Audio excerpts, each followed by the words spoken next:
Hi friends, welcome to my channel Dipali's eating show and creativity. তোমরা সবাই কেমন আছো? নিশ্চয়ই খুব খুব ভালো আছো। তো শীতটা তো খুব ভালোই পড়েছে। তো দেখো, এখানে তোমাদের দাদাভাই বাজার থেকে একটা কচি লাউ এনেছিল। তো সেই লাউয়েরই একটা রেসিপি বানাবো, সেই জন্য আবার চলে এলাম রান্নাঘরে তোমাদেরকে নিয়ে। তো দেখো, এখানে আমি লাউটাকে পাতলাভাবে ছিলে নিচ্ছি, তারপর এটাকে আমি কাটবো। তো এই সময় বলে রাখি, পুরনো বন্ধুদের অসংখ্য ধন্যবাদ। তোমরা আমার সঙ্গে আছো, এইভাবে আমার সঙ্গে সারা জীবন থেকো। আমিও সারা জীবন তোমাদের সঙ্গে আছি। আর নতুন বন্ধুদের বলছি, যারা আমার চ্যানেলটা ভিজিট করতে আসছো তারা আমার চ্যানেলটাকে সাবস্ক্রাইব করে থেকে যেও। আর বেল আইকনটা অবশ্যই ক্লিক করে দিও, যাতে আমার ভিডিওগুলো দেওয়ার সঙ্গে সঙ্গে তার নোটিফিকেশান প্রথমেই তোমাদের কাছে চলে যায়। তোমরা আমার সঙ্গে থাকো, আমিও সারা জীবন তোমাদের সঙ্গে আছি। আর ভিডিওটা অবশ্যই ছোট হবে, তোমরা কিন্তু পুরোটাই দেখো, কেউ কিন্তু স্কিপ করে দেখো না। আর দেখার আগে অবশ্যই একটা লাইক দিয়ে দেখো, হ্যাঁ। আর একটা কমেন্ট করো, কমেন্ট পড়তেও আমার ভালো লাগে, আর কমেন্ট ধরে ধরে তোমাদের কাছে যেতেও আমার খুব ভালো লাগে। আর ভালো লাগলে নিজেরাও বানিয়ে খেও, আর বন্ধুবান্ধব আত্মীয় স্বজনদের সঙ্গে শেয়ার করো, যাতে তারাও এইভাবে বানিয়ে খেতে পারে। তো দেখো, লাউটা কতটাই কচি, একদম কচি লাউ। তো লাউটা তোমাদের দাদাভাই দু ফাঁক করে দিয়েছিল। আমি লম্বা দিক দিয়ে করতে বলেছিলাম, তো গোল দিক দিয়ে করে দিয়েছে। তো একটা ফাঁকি রান্না করব, আর একটা ফাঁক আমি রেখে দেবো, পরে রান্না করব।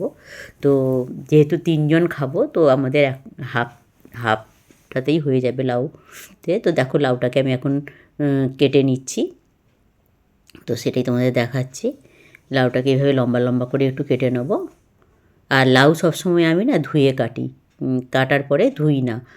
আমার এমনি, কেননা কারণটা হচ্ছে কি, দেখো, লাউ থেকে তো এমনিতেই একটু বেশি জল বেরোয়। তারপরে যদি লাউটাকে এইভাবে কাটার পরে ধোয়া হয়, তো আরও বেশি জল বেরোতে থাকবে। তো তাই জন্য তো লাউটাকে, তো আমরা তো একদম মানে জল জলে লাউ খাই না, আমরা একটু মানে কি বলবো, মাখো মাখো টাইপের খাই। তো সেই জন্য, আর লাউয়ের যে পুষ্টিগুণ সেটাও তো জানো, যে কোনো জিনিসেরই পুষ্টিগুণ ধুয়ে কাটার পর ধুলে কমে যায়। তো তাই আমি লাউটা কিন্তু ধুয়ে নিয়েছি আগে, তারপরে ছাড়িয়ে এবার কেটে নিচ্ছি।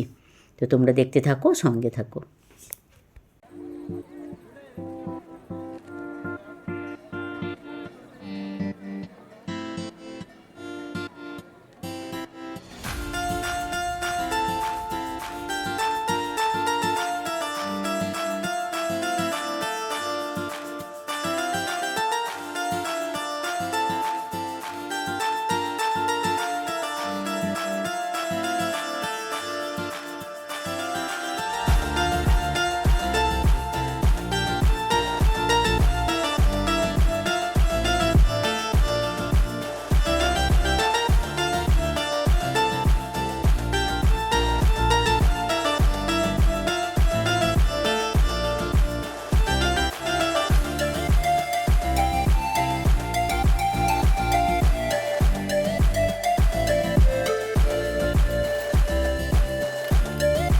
দেখো বন্ধুরা, আমার লাউটা কাটা হয়ে গেছে। এবার আমি গ্যাসে কড়াই বসিয়ে দিয়েছি, দিয়ে এখানে আমি একটু সর্ষের তেল দিয়ে দিলাম অল্প করে।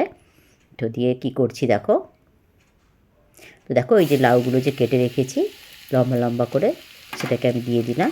দিয়ে এটাকে একটু ভালোভাবে একটু মানে ওই তেলটার সঙ্গে একটু নাড়িয়ে একটু রান্না করে নেবো।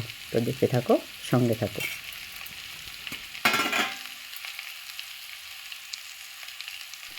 তো দেখো, এই সময় আমি লবণটা অ্যাড করে দিচ্ছি, আর পরিমাণ মতো লবণটা অ্যাড করে দিচ্ছি, আর দিয়ে দিচ্ছি হলুদ, পরিমাণ মতো হলুদ। তো দেখো, পরিমাণ মতো হলুদটাও দিয়ে দিলাম। দিয়ে এটাকে একটু ভালো করে খুন্তি দিয়ে মিশিয়ে নিচ্ছি।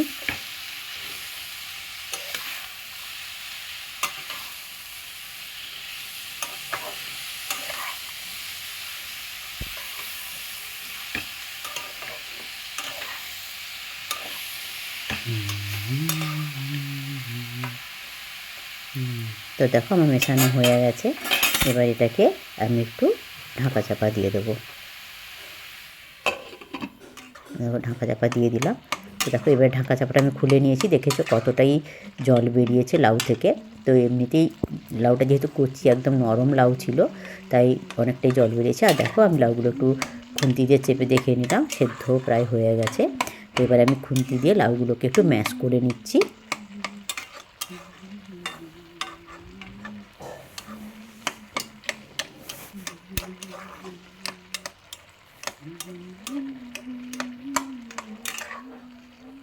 খুন্তি দিয়ে ভালো করে একটু ম্যাশ করে নিচ্ছি। আর অনেকটাই জল বেরিয়েছে, দেখেই বুঝতে পারছো নিশ্চয়ই তোমরা। তো দেখো জলটা অনেকটাই শুকিয়ে গেছে। এবার আমি এটাকে একটা বাটিতে ঢেলে নিয়েছি। নিয়ে যে কড়াইতে আবার একটু সর্ষের তেল দিয়ে দিচ্ছি। এবার একটু বেশি করেই সর্ষের তেল দিলাম। দিয়ে এবার দেখো তেলটা গরম হলে এতে আমি 5 ফোড়ন,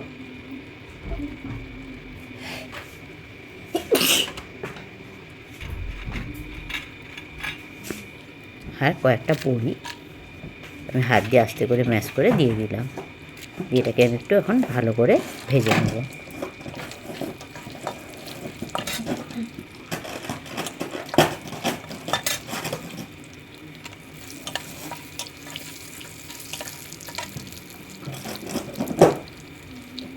তারপর দেখো দুটো শুকনো লঙ্কা আমি কেটে দিয়ে দিলাম।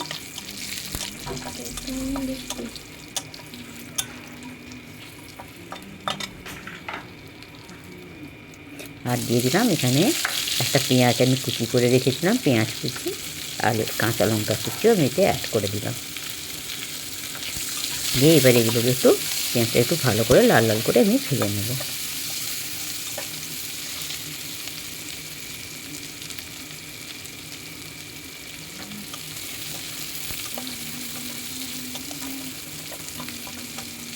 তো পেঁয়াজের সঙ্গে বড়িটাও আমার ভাজা হয়ে যাচ্ছে।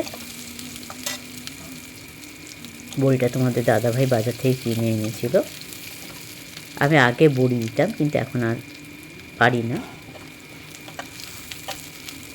ইচ্ছেও হয় না। তো দেখো পেঁয়াজগুলো হালকা গোলাপি হয়ে এসছে, আর একটুখানি ভাজা হবে।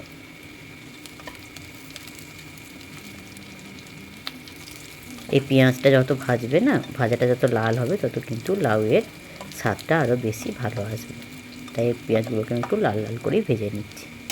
দেখো ভাজা হয়ে গেছে। এবারে ওই বাটিতে যে লাউটা ঢেলে রেখেছিলাম সেটা আমি দিয়ে দিলাম। দিয়ে কিন্তু সঙ্গে সঙ্গে ঢাকাটা দিয়ে দিলাম। এটা আমি মা ঠাকুমার কাছ থেকে শিখেছি, যে এই ঢাকনাটা সঙ্গে সঙ্গে দিয়ে দিলে কি হয়, ওই যে ফোড়নটা যে দিয়েছিলাম তো ওটার একটা যে গন্ধ থাকে না, ওইটা পুরো লাউটাতে মানে মিশে যায়। আর আমি এটা যদি ঢাকা না দিতাম তো গন্ধটা মানে উড়ে চলে যেত তেলের সঙ্গে। যেহেতু আমি ঢাকাটা দিয়ে দিয়েছি, তাই জন্য পুরো গন্ধটাই কিন্তু এই লাউয়ের মধ্যে ঢুকে গেল। তো এতে স্বাদটা আরও অপূর্ব হয়ে যায়। তো দেখো আমি ভালো করে মশলার সঙ্গে লাউটা মিশিয়ে নিলাম। মশলা বলতে কি দিলাম তোমরা তো দেখতেই পেলে, খুব একটা বেশি কিছু মশলা আমি এখানে অ্যাড করিনি। তো দেখো একটু চিনি দিয়ে দিলাম।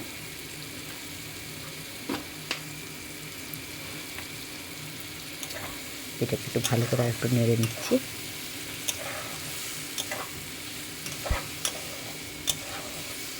তো জলটা তো শুকিয়েই গেছে প্রায়, আর একটুখানি শুকলে হয়ে যাবে।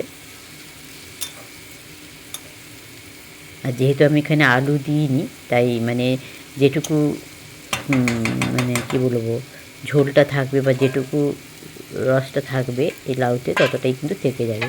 আলু থাকলে হয়তো একটু টেনে নিত। তো আরেকবার ঢাকা চাপা আমি দিয়ে দিলাম। তো দেখো এবার আমার রান্নাটা প্রায় একদমই কমপ্লিট হয়ে গেছে। তো উপর থেকে এবার আমি কিছুটা ধনেপাতা এতে ছড়িয়ে দিচ্ছি।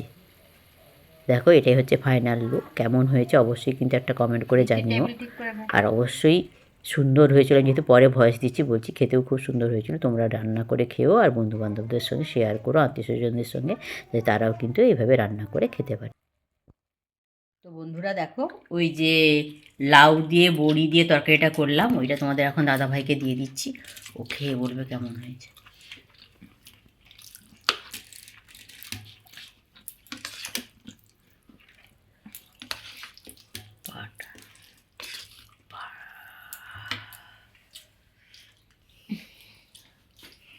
ভালো হয়েছে,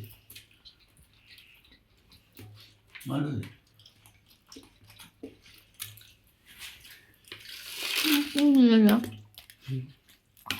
এবারে মেয়েকে দিয়ে দিচ্ছি। লাউ খাবো, বা শরীরের পক্ষে ভালো।